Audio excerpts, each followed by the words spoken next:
Well, would you look at that?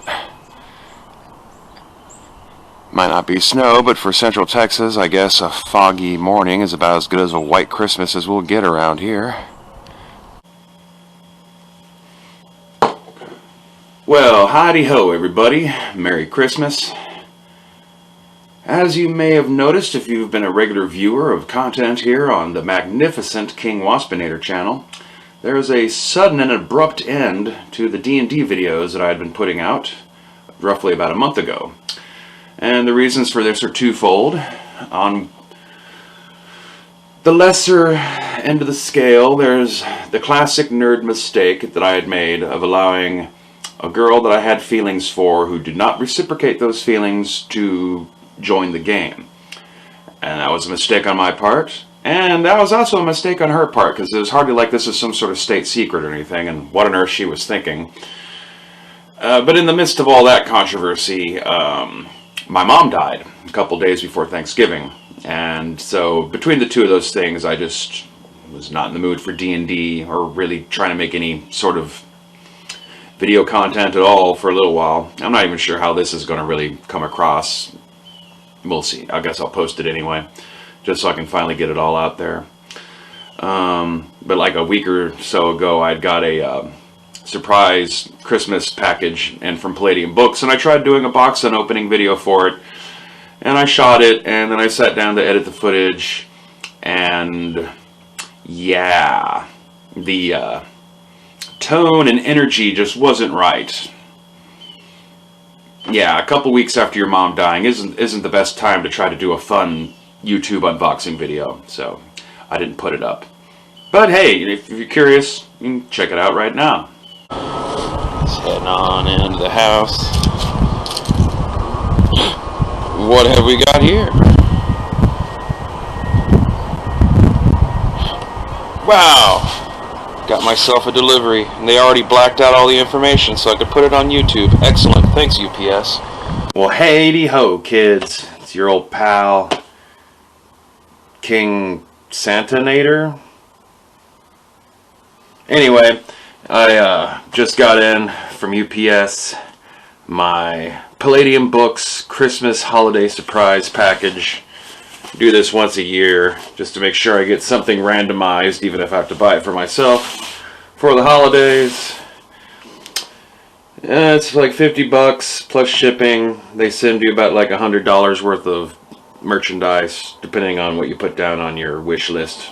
You can check it out on palladiumbooks.com. I believe the sale's going on till Christmas Eve, although the window of time to be able to get your package in before Christmas is collapsing as of this date and time when I make this video. So anyway, I'm going to move the camera around, and we're going to cut this baby open and see what surprises lurk inside.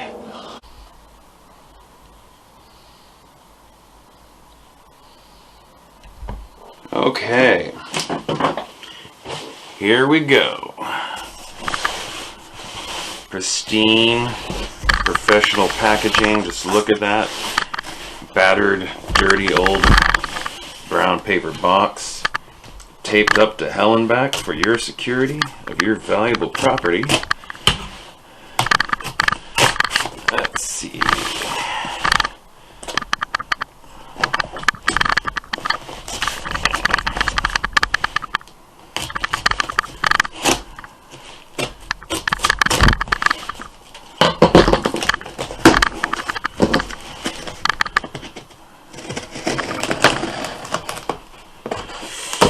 Alright, here we go.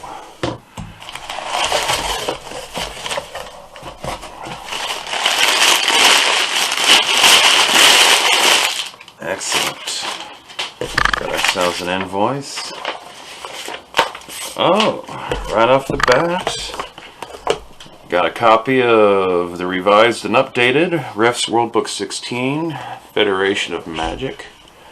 Excellent. Detailing the Magic Zone. Rith South America 2. Cool. I can finish off my outline for the minion war in South America now. I got Northern Gun 1. Excellent. A copy of Rith's Canada. Haven't had Canada in a while. I mean, who would want Canada, but I guess it's an alright book. Some more ads. And Game Master Guide and Rift's Book of Magic. Alright. Well, seems like an alright set of books here that I can make good use of. So yeah, as I said, not necessarily the best time in the world to be making YouTube videos. I'm not really quite sure if I'm ready to be getting back on the horse yet. Anyway, but it's Christmas and I'm sitting around by myself. And I figured I just might as well just, put out some sort of explanation. Plus, hey, not a lot of channels put out content on Christmas, so maybe I can cynically get some views and some cynical sympathy over my mom dying and all that kind of stuff.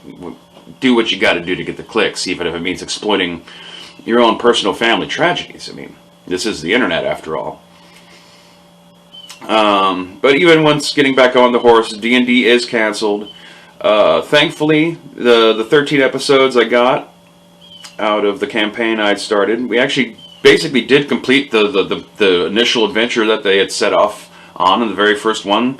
Characters go off, they're going to go clear out this mine at the mountain's toe. And even though it took them a big, long, circuitous route where they ended up learning up a bunch of other, intriguing things that'll just kind of just be hanging there in the ether from now on, they did at least get all the way through the Mountain's Toad quest.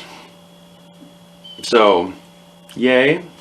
And I can at least say that I got to run D&D with the Beast, even if only for a couple of sessions. So, I guess I get what I want out of that.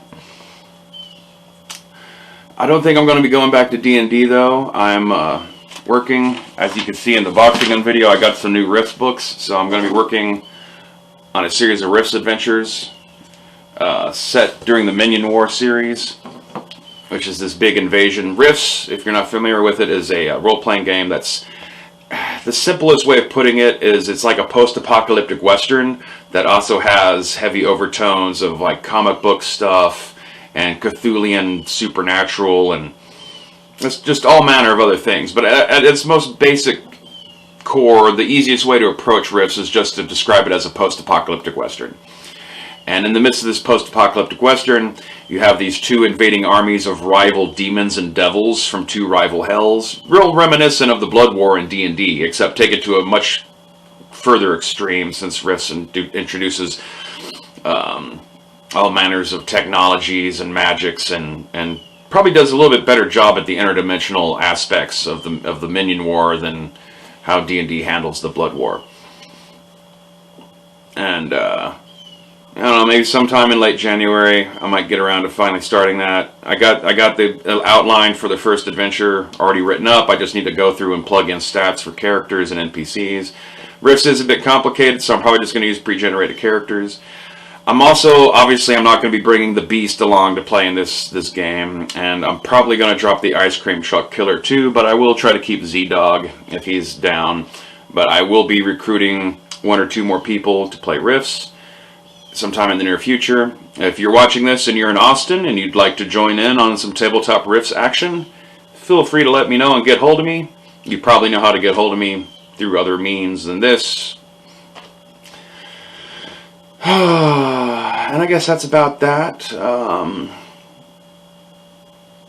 haven't been talking about the Mandalorian or any of the Rise of Skywalker news. I think it's funny. I feel vindicated that in the wake of Rise of Skywalker, you're seeing more and more people kind of having to admit that The Last Jedi is actually the best movie of the sequel trilogy. But I guess quick super recap reviews. The Mandalorian, super excellent. Everything I could have possibly hoped for. It's basically like someone took my idea I had for what they should do with a Boba Fett movie, and they made a Mandalorian show out of it. It's lots of samurai mixed up with Wild West kind of stuff. Real lone wolf and cub kind of overtones and themes. It's fantastic. I love Baby Yoda. I got no problem with all the Baby Yoda love and all the Baby Yoda memes and people going gaga over Baby Yoda. It's the cutest thing, and it's going to save Star Wars. It is saving Star Wars. The other night when I was at work, I work in a kitchen. I come out front to go get a soda, and there's like this Hispanic family sitting at a table, and they're all talking in Spanish. And I overhear them talking about Baby Yoda in Spanish. And they're like, no, Baby Yoda is going to save this franchise. And as for my opinion on The Rise of Skywalker, convoluted shit show mess of a movie, sure, but secret genius in this one fashion. Star Wars fans are going to be talking about that movie and how to interpret it and how to reconcile it with all the rest of the franchise for years and years to come. There's going to be so many YouTube videos either trying to attack that movie or try to make it fit into the great scheme of things so they can justify the story. It's going to keep Star Wars relevant, and it's going to keep it an ongoing topic so that in a couple years from now, when we get the first of the Kevin Feige produced movies, and they'll have had time through the Obi-Wan Kenobi series and through the Mandalorian and through the unnamed Cassian Andor series that's coming on, to have tested out a bunch of writers and directors who've already had a chance to dabble and play with Star Wars, and they can already get some fan feedback on whether or not they like how these people are treating the material. And then they can have Deborah Chow or, and Dave Filoni and Jon Favreau do the screenwriting and Deborah Chow do the directing on the first Kevin Feige produced Star Wars movie of whatever that ends up being. People have been talking Old Republic for years now, but that's never really been anything from Lucasfilm, so there's really no telling exactly what the Kevin Feige Star Wars is going to be, but at least there's probably good indications that it'll be better than what we just got. I don't know. Anyway, that's all I have to say about Star Wars.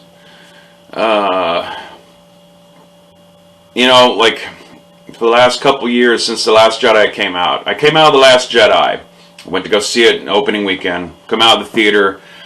First time as an adult, I had walked out of a Star Wars movie and felt good about it. Every time I went to go see the prequels, I had misgivings. When I went to go see the Clone Wars cartoon, that was, obviously what that was.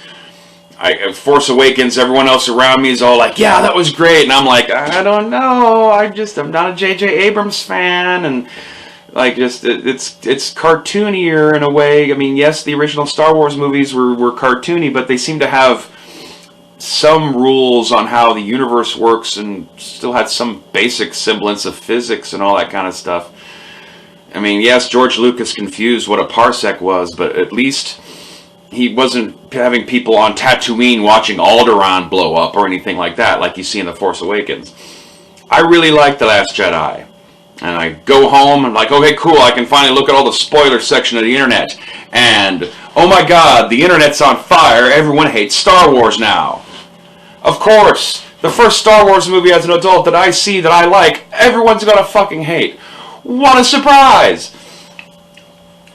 Well, Force Awakens has come out, you've gotten what you wanted, and now you have to admit that The Last Jedi, despite the things that were wrong with it story-wise, because one of the first critiques I had of it coming out was that I don't see where on earth they're going to go for Episode 9, because they're going to have to start from scratch with an all-new story.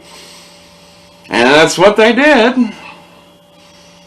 But it's secret genius. People are going to be talking about it. People are going to be puzzling over it.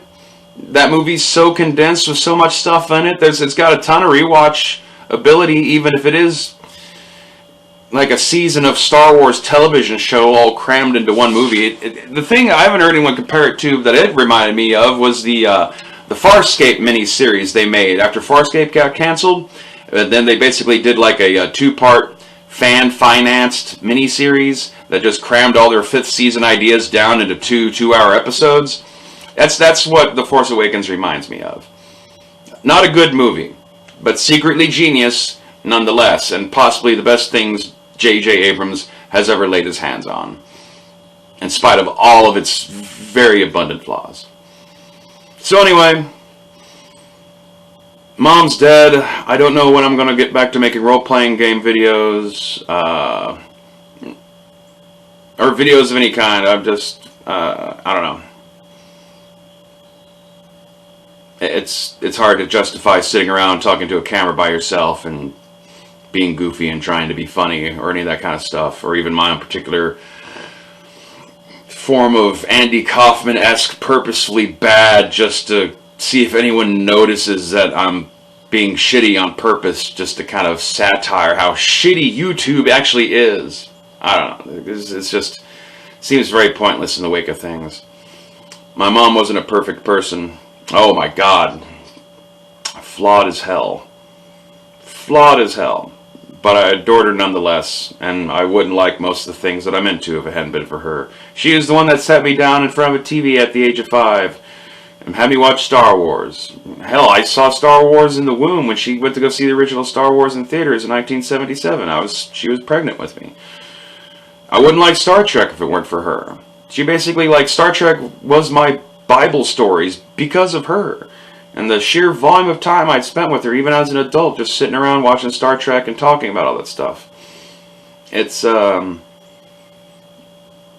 thing I never really anticipated about losing a parent was just realizing how many aspects of your life they had influence over. And so it's hard just to think and interact with casual things without it touching on some memory or something of them. And the first couple of weeks were really hard. It's been a month now, and like, I guess I'm trying to force myself to renormalize. My God, I was just a real crazy, hostile asshole at work. They really should have just given me some time off. And there's a chance I might end up moving up to Florida sometime this next year, because my dad wants me to move out there, but I'm very undecided on that, because as nice as it is that they want to give me land and a house, and as nice as it might be to have a change of scene and all that, going from Austin to a podunk dairy town in northern Florida, I don't know. I got to think about that one. But in the meantime, I'm going to finish writing up my Riffs adventure and try to at least take it one adventure at a time with that one. So Season 2 of Tabletop IRL is coming, and we'll just treat the D&D game. That was just Season 1. Season 2 will be Riffs. Season 3, who knows? We'll cross that bridge when we get to it. Or nuke that bridge from orbit. We'll see. Either way, thanks for listening to all my stupid rambling. I'm going to finish my cigarette. And you try to have a Merry Christmas, a Happy New Year, and whatever floats your boat. I don't know. Do your own thing.